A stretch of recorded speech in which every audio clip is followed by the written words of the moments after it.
we're still on a high from our Golden Boys performance in the Olympics.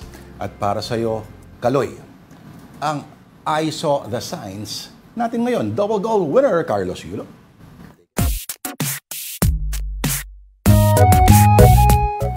Alright, ito'y tinatawag, Tita Pao na, ha? We see the signs in videos. This is the Kaloy Yulo Effect Edition. Ito, nag-trending sa mga TikTok, ano? POV, mga staff after manalo ni Carlos Yulo. Diba? May sarili silang floor exercise routine. Pero tingnan mo, may scientific at nakakatulong. Kasi kung conscious ka sa landing mo, you avoid injury. At alam mo kung kailan yan, sobra na yan. Oo. Yung pag-bend ng knees at the right impact. Ayan. Yan, di ba? Okay. At may balance. Marami talagang na-inspire sa double gold ni Kaloy. Meron pa ba tayong video? Marami pa yan. Ito. Sige nga. Si McCoy Dubs to eh. Channeling my inner Carlos Yulo. Pababa lang ng hagdan, no? Dami pang ceremonias. Ayan. Okay. Kumbaga parang, ang tawag dito, parallel bars.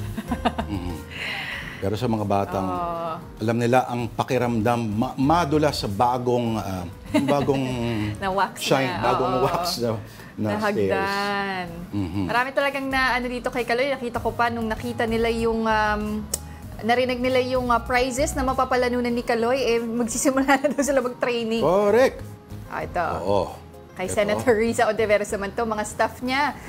Office mate mong nasobrahan sa Olympics. Ibigay lang yung kanilang report. Senator Risa din. Hop skip ng konti. Ayan. Why not? Alam mo dati, kaya ko mag-cartwheels eh. Ano na nangyari? Pumasok yung beer sa buhay ko. Hindi na kaya. Wala, sinira na yung center of balance ko. Okay, ito, meron pa ba tayong ibang video? Meron pa ba? Yan lang. Pero marami pa yan sa internet. Talaga napaka-witty ng mga Filipino netizens. Kanilang mga post, mga pabati pa lang ang dami ng iba-ibang memes.